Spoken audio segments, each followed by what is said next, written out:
1853년 뉴욕의 요리사 조지 크럼. 인디언과 흑인의 혼혈로 다혈질이었던 그는 화를 잘 냈고 냉소적이었습니다. 그는 손님이 음식에 대해 불평하면 다음에는 먹을 수 없는 이상한 음식을 내놓으면서 포장을 부렸고 그의 화를 내며 나가는 손님을 보고 즐거워했다고 합니다.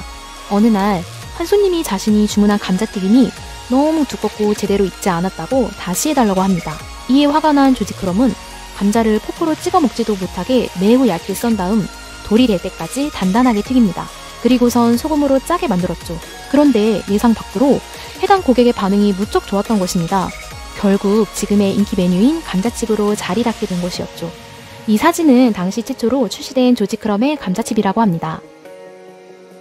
19세기 말 미국 남북전쟁으로 패배한 남부 지역에는 다친 사람들도 좌절감으로 마음이 병든 사람들도 정말 많았습니다. 남북전쟁 후 복구에만 15년이 걸릴 만큼 피해가 심했고 사람들은 전쟁 후에도 궁핍한 삶을 이어나갔기 때문에 전쟁 직후 미국에는 이런 사람들의 고통을 잊게 해줄 마약 성분의 약들이 마구 쏟아져 나왔습니다. 약사였던 존 펜버튼 또한 이러한 약 개발에 착수하였는데요. 통증 치료제로 쓰이던 코카 나무잎과 각성 효과가 있는 콜라 나무 열매, 거기에 술을 섞은 이 약은 테스트 도중 힘이 나고 피로가 확 풀리는 자양 강장제 효과가 있었습니다. 그렇게 1885년 프렌치 와인 코카가 세상에 나오게 됩니다. 그런데 1886년 미국 음료 역사를 뒤흔들 투표가 시작됩니다. 바로 알코올 금지.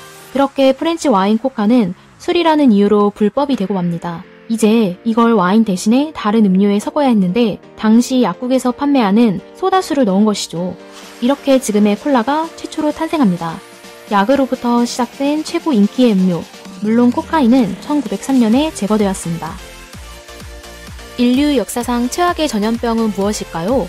현대로선 에이즈가 가장 먼저 떠올릴 것입니다. 하지만 전염성과 파괴력 모두에서 에이즈를 능가하는 전염병이 수두룩했습니다. 대표적으로 결핵, 홍역, 콜레라, 말라리아가 그랬으며 최근에는 인플루엔자가 전 세계를 긴장시켰죠. 14세기 중반 유럽 인구의 3분의 1을 몰살시킨 흑사병도 빼놓을 수 없습니다. 하지만 그 중에서도 최악은 아마 천연두일 것입니다. 20세기 천연두의 사망자는 최소 3억 명 이상에 달했을 정도니까 말이죠. 천연두에 걸리면 높은 치사율과 온몸의 물집과 고름이 차오르고 흉터로 남게 됩니다. 그런데 천연두에 면역과 백신이 없었던 당시 사람들은 새로운 사실을 발견합니다. 바로 소젖 짜는 일을 하는 여자들은 천연두에 걸리지 않았던 것이죠. 이 소문이 퍼지고 퍼져 에드워드 제너라는 의사는 송화지를 좀 더 심층적으로 연구하기 시작하였고 결국 천연두의 예방법으로 우두법을 개발합니다. 소액에서 우두라는 질병에 걸린 사람은